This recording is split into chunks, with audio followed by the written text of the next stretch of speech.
The ancient texts spread across Meera's desk told impossible stories. Tales of an alpha king so powerful his howl could shatter mountains, a wolf whose eyes held the wisdom of 1,000 moons, a leader who united warring packs under a banner of honor and justice.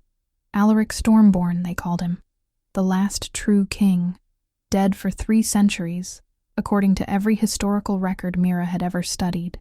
She traced her fingers over the faded illustration in the manuscript before her, a rendering of a massive wolf standing atop a cliff, head thrown back in a triumphant howl. The artist had somehow captured both ferocity and nobility in those brushstrokes, creating an image that had haunted Meera's dreams since childhood. Her colleagues at the Lycanthrope Historical Society dismissed her obsession as romantic fantasy, the naive dreams of a scholar who spent too much time buried in mythology. But Meera knew there was truth hidden in legends, fragments of reality that survived centuries of embellishment and distortion. The inconsistencies in Allaric's death story had always bothered her. No body ever recovered. No witnesses to his final moments. Just a sudden absence and a hastily assembled council claiming he fell in battle against a rival pack. Too convenient, too neat, too politically expedient for the wolves who seized power in his absence. The journey to the northern Alps had taken weeks of planning and negotiation. The remote mountain range straddled the border between packs, territories that hadn't allowed outsider researchers in decades. Meera had called in every favor, leveraged every professional connection, and spent her entire research grant to secure permission for this expedition. The local wolves regarded her with suspicion and poorly concealed hostility. A human studying their history, poking into legends they preferred to keep buried. The guide they'd assigned her, a grizzled old wolf named Henrik, made his disapproval clear from the moment they met. He led her up treacherous mountain paths with the barely concealed hope she'd give up and return to civilization. But Meera had not come this far to be intimidated by steep climbs and cold stairs. The ruins she sought lay 3 days into the mountains, remnants of what ancient texts described as Allaric's last known stronghold. If she could find evidence that he'd actually lived there, actual artifacts from his reign, it would validate years of research and prove that the legend held more truth than fantasy. On the 3rd night, as they made camp in a small cave sheltered from the biting wind, Meera heard it, a sound that made her blood freeze and her heart race simultaneously. A howl, deep and resonant, carrying a power that seemed to shake the very stones of the mountain. Henrik jerked upright from his bedroll, eyes wide with an emotion Meera had never seen on his weathered face. Fear mixed with something else, recognition perhaps, or disbelief. The howl came again, closer this time, and Meera felt it in her bones, a vibration that seemed to call to something primal buried deep in her human DNA. This was no ordinary wolf song. This was the call of an alpha, ancient and absolute, a sound that demanded submission and obedience from every creature that heard it. Henrik was already on his feet, shifting into his wolf form with a speed born of panic. He bolted from the cave without a backward glance, abandoning her to the darkness, and the impossible sound echoing through the mountains. Meera should have been terrified. She should have followed Henrik's example and fled. Instead, she gathered her equipment, checked her flashlight, and stepped out into the night, because she recognized that howl from 3 centuries of descriptions written by wolves who had heard it and never forgotten. That was Allaric's call, and it was impossible, and she had to know the truth. The sound led her higher into the mountains, through passages she would never have found in daylight. Meera climbed with a single-minded focus that bordered on obsession, her academic caution abandoned in favor of desperate curiosity. The howl came at intervals, each time closer, each time more clearly a summons rather than a simple call. She should have questioned her sanity, should have wondered why she was following a sound that couldn't possibly be real. But 3 years of research had brought her to this mountain, and she would not turn back now. The cave entrance appeared suddenly, hidden behind a formation of rocks that looked natural, but felt deliberately placed. Meera squeezed through the narrow opening and found herself in a cavern that took her breath away. The walls were covered in ancient script, the old language of wolves that predated modern pack dialects. Runes glowed with a faint blue light, pulsing in rhythm with a heartbeat she couldn't quite hear. And in the center of the cavern, surrounded by a circle of standing stones carved with more protective runes, lay a man. He was massive even in repose, easily 7 feet tall with a build that suggested immense strength. His hair fell past his shoulders in waves of silver and black, and his skin had the pale quality of someone who hadn't seen sunlight in a very long time. He wore ancient armor, the kind Meera had only seen in museum displays. Leather and metal worked with a craftsmanship that was lost to modern times. But it was his face that made her step closer, despite every instinct screaming at her to run. He was beautiful in the way legends described the old gods, all sharp angles and fierce features that were softened somehow by the vulnerability of sleep. And she knew him from 100 illustrations and descriptions, from the obsessive study of every text that mentioned his name. This was Allaric Stormborn, and he was not dead. He was sleeping, held in some kind of magical stasis that had preserved him perfectly for 300 years. Meera reached out with trembling fingers to touch the barrier created by the runes. The moment her skin made contact with that invisible wall, the glowing symbols flared brilliant white and shattered.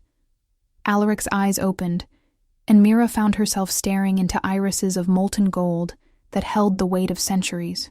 He moved faster than her human eyes could track, suddenly standing before her with one hand wrapped around her throat. Not squeezing, not yet, but the threat was clear and unmistakable. When he spoke, his voice was rough from disuse.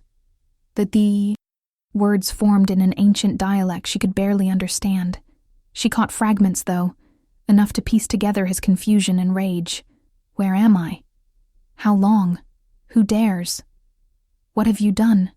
Meera raised her hands slowly, showing she held no weapons, trying to project calm despite the terror coursing through her veins. She answered in modern pack language, speaking slowly and clearly, explaining that she was a historian, that she had been searching for him, that she meant no harm. Alaric's grip loosened slightly as he processed her words. She could see him struggling to understand her dialect, his brow furrowing as he translated mentally from his ancient tongue to her modern speech. Finally, he released her and stepped back, swaying slightly as if the world had tilted beneath his feet. His questions came rapid fire then, each one more desperate than the last. Where were his wolves, his pack, his council? How had he come to be in this cave? Why could he not remember the battle, the attack, the reason he had been brought to this place? Meera had to tell him the truth, had to watch his face as she explained that 3 centuries had passed, that the world believed him dead, that everything and everyone he had known was long gone. She watched an ancient king crumble under the weight of impossible loss, saw the exact moment when confusion gave way to devastating comprehension. Allaric sank to his knees among the broken runes, and the sound that tore from his throat was the same. Howl she had heard echoing through the mountains. But this time, it carried no power, no command. This was the sound of grief so profound, it had no adequate expression in any language. Meera found herself kneeling beside him, one hand tentatively touching his shoulder, offering what small comfort a stranger could provide to a man who had lost everything he had ever known. She had come seeking a legend, and found instead a person, complex and real, and broken by a betrayal that had stolen 300 years of his life. If you're captivated by this story of ancient legends awakening in the modern world, please hit that like button and let me know in the comments what you think really happened to Allaric all those centuries ago. And don't forget to subscribe, because this tale of lost kings, and the historians who find them, is just beginning. The process of explaining the modern world to a 300-year-old werewolf king proved more challenging than any research project Meera had ever undertaken. Allaric absorbed information with the intensity of a man drowning, desperate to understand how everything he knew had transformed into something unrecognizable. They remained in the cave for 2 days, while Meera used her laptop to show him the shape of the contemporary world. He stared at the glowing screen with a mixture of wonder and horror, watching videos of modern cities, seeing how wolves now lived hidden among humans, learning that the old ways of honor and pack bonds had given way to political maneuvering and corporate structures. The great packs that had once roamed freely now existed as businesses and crime syndicates, their alpha leaders more concerned with profit and power than with the welfare of their wolves. Allaric's face grew harder with each revelation, his jaw tightening as he began to understand the depth of what had been lost. The world he had fought to unite, the codes of honor he had enforced, the justice he had maintained through strength and wisdom, all of it had crumbled into something unrecognizable and corrupt. His memories of the betrayal returned in fragments, triggered by Meera's questions and the familiar surroundings of the cave. He remembered a meeting called by his most trusted advisors, concerns about a threat to the eastern borders that required his immediate attention. He remembered wine offered in friendship, a toast to victory before the battle. And then nothing, just the sensation of falling endlessly through darkness while voices argued above him about what to do with a king whose power had become inconvenient to their ambitions. The spell had been meant to kill him, Allaric explained, his voice hollow with realization. But his alpha nature was too strong for simple death magic. So they had improvised, bound him in stasis and hidden him away, then spread the story of his heroic death in battle. The wolves who had betrayed him had taken control of the council, rewritten history to make themselves heroes, and built their power on the foundation of his stolen throne. And now, 3 centuries later, their descendants still controlled the major packs, still enforced laws that served their interests rather than the good of all wolves. Meera watched him piece together the scope of the conspiracy, saw the moment when grief transformed into cold, calculated fury. They left the cave on the 3rd day, Allaric moving through the mountain passes with the confidence of someone who knew this terrain in his bones even after centuries of absence. He wore modern clothes that Meera had brought, jeans and a heavy jacket that looked strange on his powerful frame, but he refused to cut his hair or trim his beard to blend in with contemporary styling. He was who he was, he told her firmly, and he would not hide himself to make others comfortable. Meera couldn't argue with that logic, though she worried about how they would navigate a world that had no place for ancient kings and their absolute authority. The first pack they encountered made Allaric's position clear immediately. A group of young wolves challenged them on a forest road, demanding to know their business in pack territory. They were arrogant and careless, more interested in demonstrating their dominance than actually protecting their lands. Allaric looked at them with the expression of someone facing a disappointing student. Then he simply let his power loose. The wave of alpha dominance that rolled off him dropped every wolf to their knees in an instant, their animals forcing submission before their human minds could even process what was happening. He walked past them without a word, and Meera followed, glancing back at the terrified wolves still frozen in positions of absolute submission. That casual display of power both awed and frightened her. What exactly had she released back into the world? The modern pack structures appalled Allaric more than any other aspect of contemporary wolf society. He attended a council meeting in the Aigomao, nearest major city, sitting in the back of the room while Meera posed as a researcher documenting pack governance. What he witnessed there made his earlier displays of dominance look gentle by comparison. The alphas argued over territorial boundaries with the pettiness of children fighting over toys, more concerned with pride and profit than with the actual needs of their wolves. Young pack members seeking permission to mate outside their assigned territories were denied based on political considerations rather than the strength of their bonds. Disputes were settled through bribery and threats, rather than the fair challenge system Allaric had established centuries ago. And underlying everything was a current of fear and suppression, wolves afraid to speak truth to power because the current alphas ruled through intimidation rather than earned respect. When one young wolf dared to question a council decision, he was publicly shamed and stripped of his rank, cast out of his pack for the crime of asking why. Allaric stood abruptly, the sound echoing through the chamber like a gunshot. Every eye turned to him, and Meera watched the alphas' faces change from annoyance to confusion to dawning horror as they truly looked at the massive figure in ancient armor that stood before them. He introduced himself with his full title and lineage, his voice carrying the authority of absolute command. Allaric Stormborn, son of Magnus the Wise, heir to the Moonborn line, rightful Alpha King of all wolf packs under the northern sky. The council erupted in chaos, some alphas laughing at what they assumed was an insane claim, others reaching for phones to call security, a few of the older wolves staring at him with expressions of shock and growing belief. Allaric did not raise his voice or make threats. He simply stood there radiating power that made the air in the room feel thick and hard to breathe, waiting for the chaos to subside. When silence finally fell, he spoke 3 words in the eye. Old language, words that carried the weight of ancient law and unbreakable command. The wolves in the room found themselves shifting involuntarily, their animal forms pulled to the surface by a power that predated all their petty rules and structures. And then they felt it. The unmistakable signature of true alpha dominance. The kind that came not from political maneuvering or inherited position, but from absolute natural authority. One by one, the wolves dropped into positions of submission, their animals recognizing what their human minds refused to accept. The Alpha King had returned, and he was not pleased with what he found. The video of that council meeting spread through wolf communities worldwide within hours, shared on encrypted networks that humans never accessed. Meera watched the footage on her laptop, seeing Allaric's face rendered in perfect digital clarity as he explained exactly what he intended to do. He would reclaim his throne not through violence but through the ancient laws that still technically governed all wolf packs. He challenged the current council to prove their right to rule, to demonstrate that they served their packs with honor and justice. And if they could not, if they had grown corrupt and complacent in the centuries since his disappearance, then he would remove them and rebuild the structures that had once made wolf society strong and united.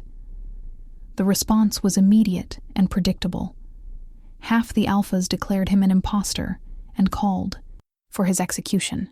The other half went silent, conducting frantic research into ancient lineages and old laws, trying to find some way to prove he wasn't who he claimed to be. But the evidence was overwhelming and undeniable. Genetic tests confirmed his moonborn bloodline. Ancient artifacts responded to his touch in ways they hadn't for any alpha in living memory. And most damning of all, the oldest wolves, the ones who still remembered stories passed down from grandparents who had lived in Allaric's time, recognized him from descriptions that had survived 3 centuries. Meera became his bridge to the modern world, translating not just language but culture and context.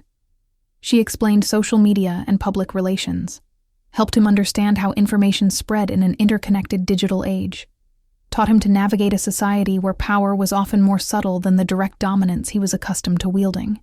In return, Allaric shared stories of the old world, describing a time when wolves lived by codes of honor that seemed impossibly noble by contemporary standards. He spoke of justice systems based on truth rather than political expediency, of alphas who earned their positions through service to their packs rather than inheriting power from corrupt predecessors, of a society where every wolf had value regardless of their rank or abilities. Meera found herself falling in love not just with the man, but with the vision he carried, the dream of a better world that he refused to abandon despite centuries of evidence that it had failed to survive. Their relationship deepened in quiet moments between political battles, conversations that stretched late into the night as they explored the strange connection building between a historian who studied legends and the legend who had somehow become real. The attraction between them was undeniable, but complicated by the vast gulf between their experiences and the political situation that surrounded them. Allaric treated her with a courtesy that felt ancient and genuine, making her feel simultaneously protected and respected in ways she had never experienced. But he also carried guilt that weighed on him visibly, the knowledge that he had failed his people by allowing himself to be betrayed and removed. Meera tried to make him understand that he had been the victim of that betrayal, but Allaric's sense of responsibility transcended modern concepts of blame. He had been king, and kings bore ultimate responsibility for their kingdom's fates. The fact that his absence had allowed corruption to flourish felt like personal failure regardless of the circumstances. Meera found herself frustrated by his self-recrimination, but also moved by the depth of his commitment to his people. This was a man who had lost everything and still thought first of his duty to wolves he had never met. How could she not fall for someone capable of that kind of selflessness? And yet she worried about what their relationship meant in the context of his position and power. Was she falling for Allaric the man, or Allaric the legend? Could she separate the two when they were so fundamentally intertwined? The challenge came from an unexpected direction. Marcus Blackwood, alpha of the largest pack in North America, and direct descendant of one of Allaric's betrayers, called for a formal trial by combat. Not to dispute Allaric's identity, which had been proven beyond doubt, but to challenge his right to reclaim authority over a world he no longer understood. Marcus argued that 3 centuries had changed everything, that the old ways were obsolete, that Allaric's honor and nobility were weaknesses in a modern world that ran on pragmatism and power. He painted Allaric as a relic, a museum piece who should be honored for his historical significance, but not allowed to disrupt the functioning systems that contemporary wolves had built. The argument resonated with many younger wolves who had grown up in the current system and feared the changes Allaric represented. But it also sparked fierce debate among those who had grown disillusioned with the corruption and inequality that characterized modern pack structures. The trial by combat would be broadcast worldwide, a spectacle that would determine not just who held power, but what kind of society wolves would build going forward.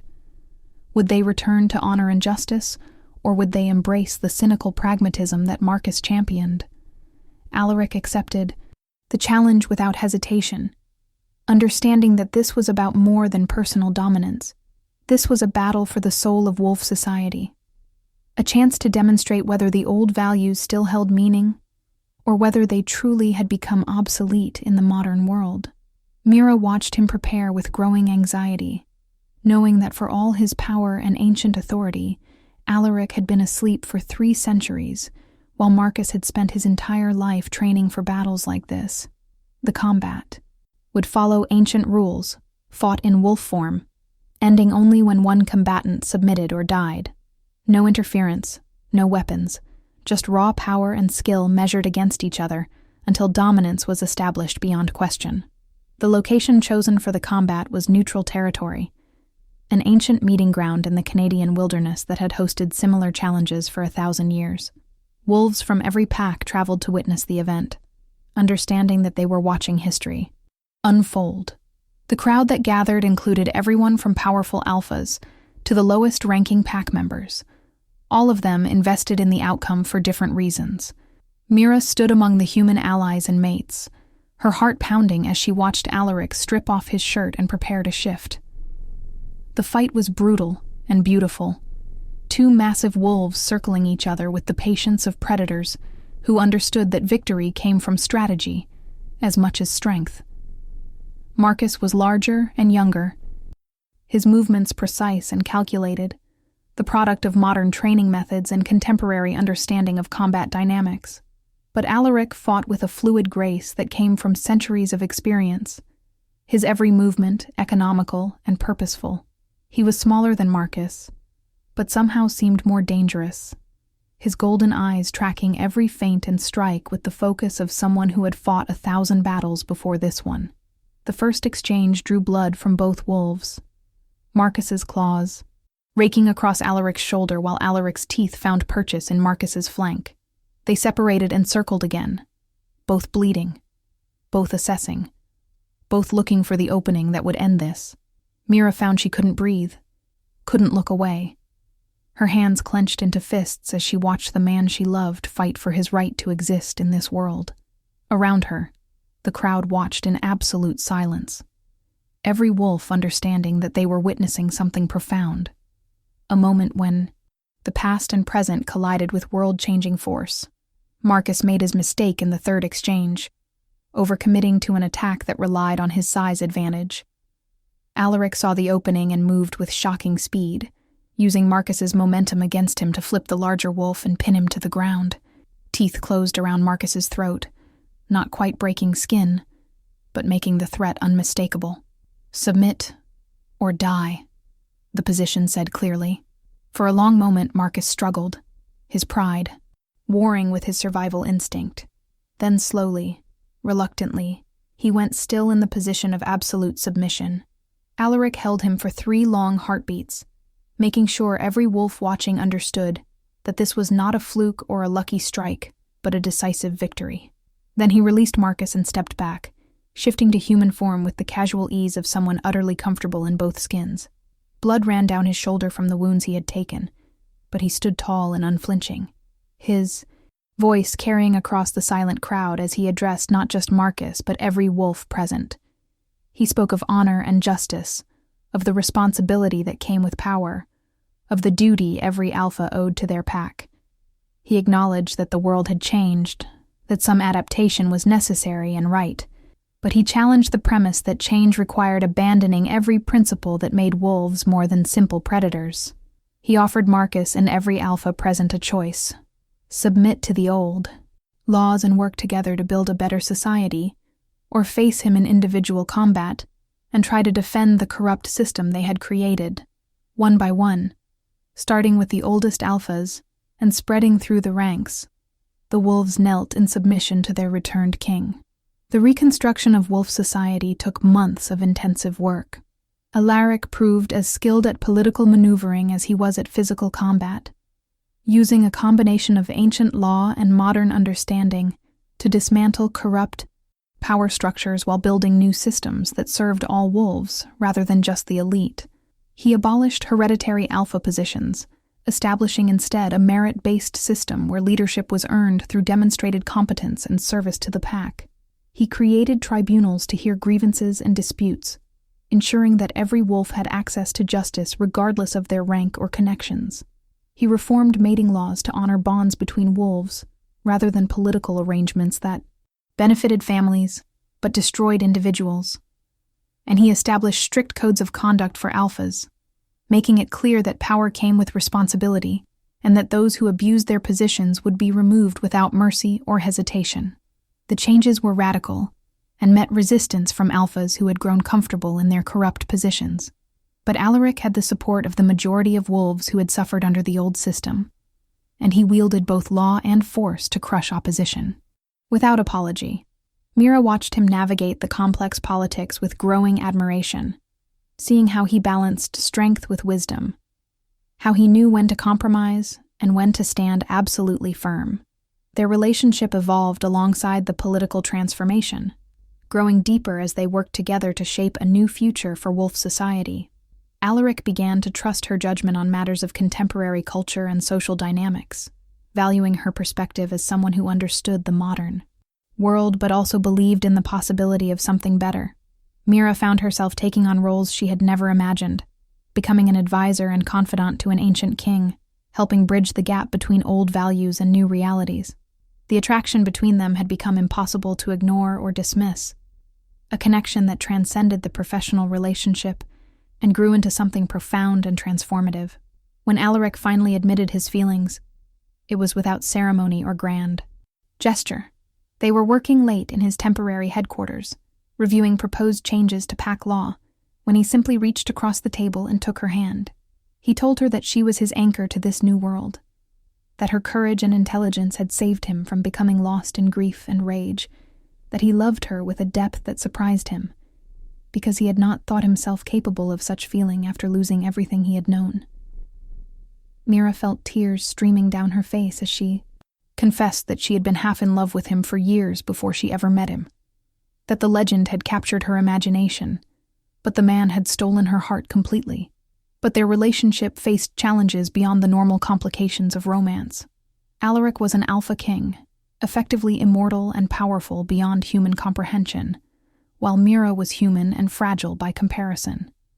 The lifespan difference alone was staggering, and Allaric struggled with the knowledge that even if he spent the rest of her life together, it would be merely a brief moment in his long existence.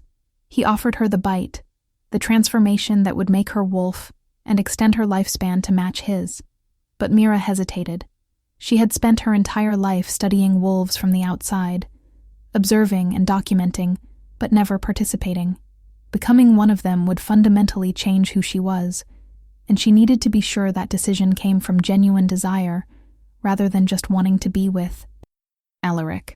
He understood her hesitation, and promised to respect whatever choice she made, but she could see the hope and fear warring in his eyes.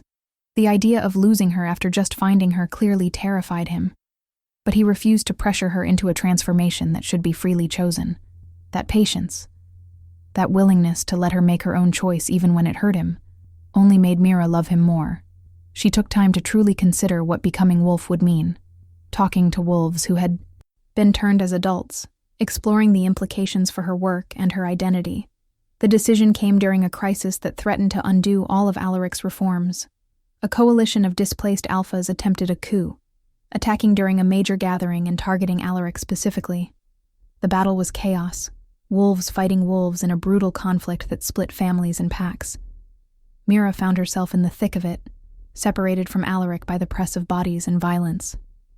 She watched him fight. Multiple opponents simultaneously, saw him take wounds that would have killed any normal wolf, witnessed the toll that leadership and constant battle had taken on him.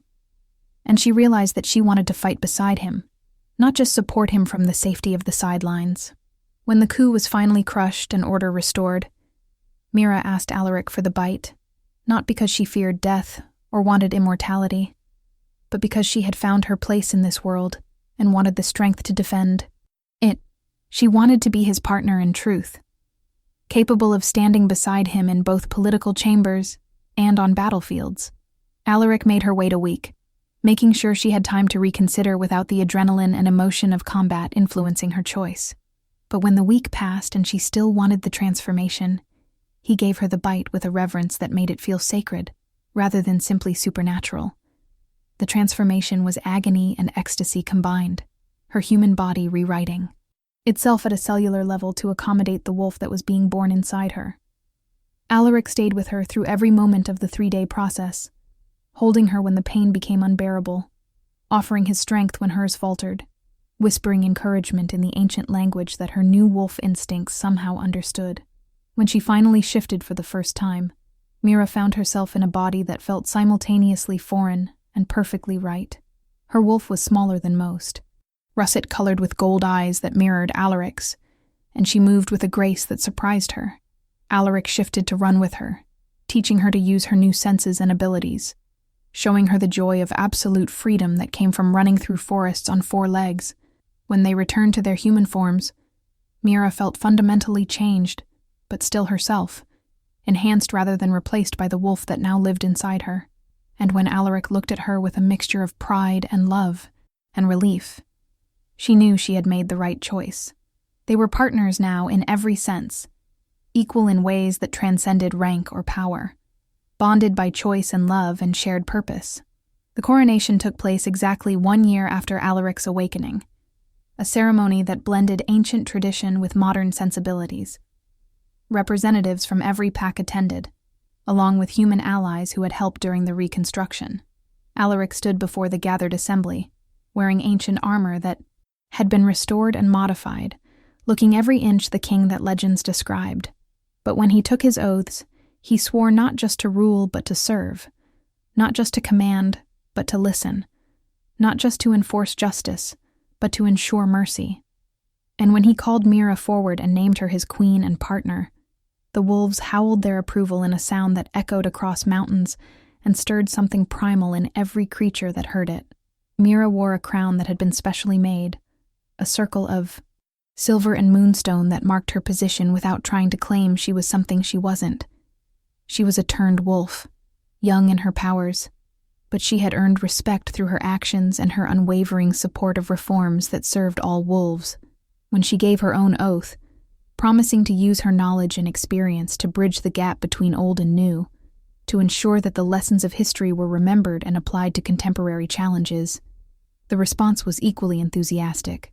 The epilogue of their story was written not in grand battles or dramatic confrontations, but in the quiet work of building a better society. Allaric proved to be exactly the kind of king the legends described, firm but fair, powerful but not tyrannical, absolutely committed to the welfare of every wolf under his authority. He established schools to teach both ancient wisdom and modern skills, ensuring that young wolves understood their history while preparing for contemporary challenges. He created economic systems that distributed resources more equitably, breaking up the monopolies that had concentrated wealth in the hands of a few powerful families. He reformed criminal justice to focus on rehabilitation rather than pure punishment, understanding that wolves who felt valued by their society were less likely to rebel against it. And through it all, Meera stood beside him, offering perspectives he might miss, challenging his assumptions when she thought he was wrong, supporting him absolutely when she knew he was right. They were partners in the truest sense, their strengths complementing each other's weaknesses, their love deepening with every challenge they faced together. The modern world slowly adapted to the reality of an alpha king who ruled with ancient honor and contemporary understanding. Some humans learned of wolf society's existence and had to adjust their understanding of reality. Most remained blissfully unaware, seeing only the positive changes as crime decreased and communities strengthened in areas with large wolf populations.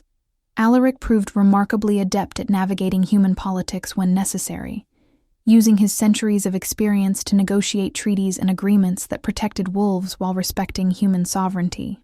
He established protocols for wolves living in human cities, ensuring that both populations could coexist safely.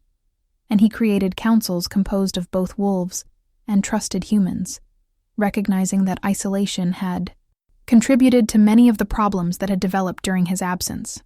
Meera's role evolved into something unprecedented, a queen who served as diplomat and bridge between species, using her understanding of both worlds to facilitate communication and cooperation. She wrote extensively about wolf history and culture, creating accessible texts that helped humans understand their supernatural neighbors while teaching young wolves about their heritage. 5 years after Allaric's awakening, Meera stood on the balcony of their home in the mountains, watching the sun set over peaks that had witnessed so much history. She felt Allaric's arms wrap around her from behind, his chin resting on her shoulder as they shared the moment of peace. So much had changed in such a short time. Yet looking back, it felt inevitable, as if history had been waiting for this exact moment, when past and present could unite to create something new and better. The child growing inside her was a miracle they hadn't expected, proof that their bond transcended the normal boundaries between turned wolves and born alphas. Allaric had cried when she told him, tears of joy and wonder at this gift they had created together. Their child would be born into a world far better than the one Allaric had left behind, a society that valued honor and justice, but also embraced change and growth. And that child would have a legacy unlike any other, descended from the last true Alpha King, and the human historian brave enough to wake him. Meera smiled as she felt Allaric's hand rest protectively over her still flat stomach, felt his wolf purr with contentment that resonated through her own animal. They had awakened more than just an ancient king in that mountain cave. They had awakened hope for a better future, proof that some legends never truly die but simply wait for the right moment to be reborn and transform the world once more. If this epic tale of lost kings and the love that restored them has moved you, please show your support by liking this video and sharing your thoughts in the comments about what kind of future you think Allaric and Meera will build together. And make sure you subscribe to this channel, because the stories of supernatural romance and legendary redemption are far from over. The legends are just beginning to wake, and the modern world will never be the same. Until next time, may you find your own legends waiting to be discovered in the most unexpected places.